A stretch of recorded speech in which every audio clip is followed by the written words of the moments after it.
Hi guys! Welcome to my another video. So ngayon, itong video na to is madalian lang. Since madalian din naman yung cake na ginawa ko na to. This cake is kumori.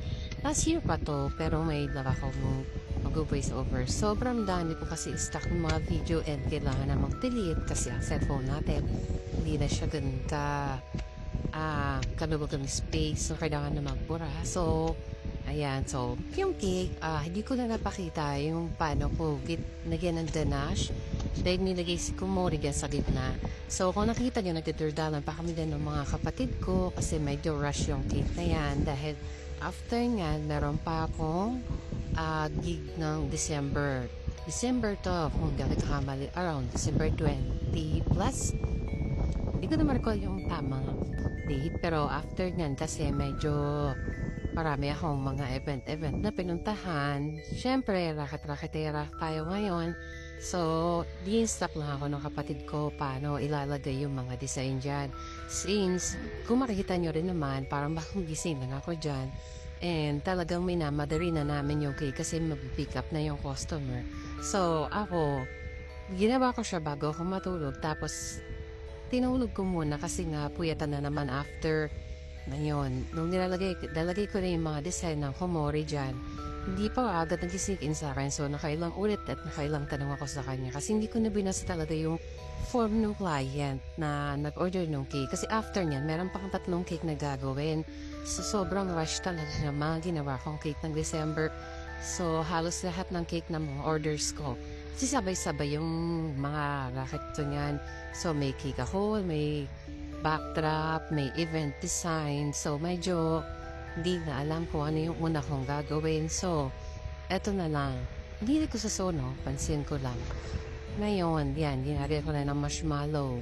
So, sinusunod ko na ako ng sinasabi ng kapatid ko. Sabi niya lagyan daw ng mallow. So, nilagyan ko na ng mallow. So, after niyan, pagkalagay ko ng mallows, lalagay ko daw yung mga toppers. Yung mga toppers, dahil sobrang halos lahat, kapatid ko nito tumutulong sa akin para magpa-print and nasira kasi yung printer ko. So, ngayon, actually, hindi naman yung printer wala na akong ink ng other colors. Ang color na lang na available is black. So, syempre, hindi naman pwedeng black lang. Kailangan meron siyang colored. So, ayun. So, nag-co-print na muna kami. Habang wala pa akong time magpagawa or bumili ng mga kailangan namin doon sa printer namin para gumana siya. Actually, bumili na din naman ako ng bagong printer para doon sa ginawa kong business din, yung para sa photo booth. So, medyo nag-i-invest na talaga ako pa unti-unti ng mga gamit kasi sinsilit ko naman siya. So, why not gawin na, diba? So, yan. Medyo ang battle ko din talaga niyang kumilos kasi syempre hindi ko nga nakita yung design ng pinaka-cake. So, susunod lang ako sa sinasabi ng kapatid ko. So, pinakita ko pa sa inyo kasi undecided talaga ako. Tapos medyo pumayat-payat pa ako dyan. Kung makita nyo nga, flex ko lang naman talaga. Ngayon kasi ang taba ko na naman. My God. Ang hirap pa naman magpapayat. Makita mo yung si Remy for nakuha ng terang marshmallow. Kain-kain yun. Sige, Hedley. Ayan. Tapos dagdag na yung mga design ulit. Yan ang gusto kong gagawin lagi mag-design. So, di ko alam kung ilang oras pa yung gagawin ko dyan para matapos lahat ng design. Basta, maganda din naman yung kanilawasan ng design na yan. So, makikita nyo dyan, binabalik-balitad ko pa yan. Naglalagay na ako ng tape yan para sa topper. Ako na rin naglagay ng tape para tansyado kung gano'ng kataas yung cake. Tapos medyo ina-adjust ko lang kasi syempre, di tayo sure kung hapit ba yung topper o hindi. So, ayan, lalagay ko na yung topper.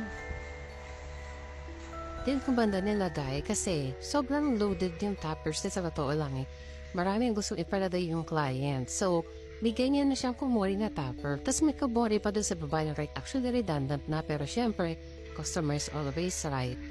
Susundan na lang natin siya. Din another topper ng happy birthday. Actually, may candle pa yan na malaki. Gusto niya yung malaki na number 8.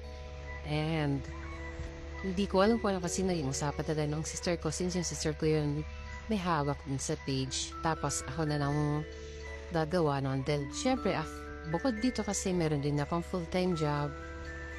Ayan. So, di ko na alam kung paano ko pinagkakasya lahat ng mga oras ko niyan. buti lang talaga bakasyon. Nakakapag-accept ako ng mga side landscape line ko. Yan kasi din yung hilig ko eh. So, bukod doon sa work ko, hilig ko din talaga gumawa ng ganito. Eh, syempre dahil hilig mo na, pagkakitaan mo na. Diba? Inangkabit at ayos ako dyan. Kasi hindi talaga ako sure kung saan ko siya ilalagay. Ang hirap ko yan mag-design, tapos hindi ka sigurado sa magiging design. Ang nasa ending yan, tatanggalin ko na lang din yung number 8 na yan. Papakabit ko na sa client kasi wala eh, hindi siya babagay din sa topper eh. Magiging crowded kasi masyado. So, unti-unting usok, unti-unting hanggang sa ayan. Alam po nga din, ng bits ko pa inakat babay. O diba? Hanggang sa hindi pa ako kanda rin na, alisin ko siya ulit. So, for that, turo pa yung kapatid ko dyan, mas bagay daw din sa medyo harap. So, alis ulit. Sabay tusok ulit. O diba? Hanggang sa ayusin ko lang yung ganache niya kasi nabuti sa bulas na yung ganache niya eh. Kasi yung ganache medyo nag-set agad dahil medyo malamig ng konti yung panahon na yan.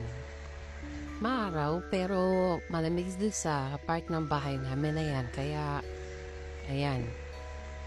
Hindi ako siya doon nahirapan. O diba? Kaya gagawin pa namin yan kung anong gagawin talaga namin. Kasi undecided talaga ako eh. May mga times talaga na hindi tayo satisfied sa mga gawa natin. So, tititigan mo muna maigi yung cake bago mo masabi na okay na. Ayan, di ba? Makikita niyo dyan. Talaga naman.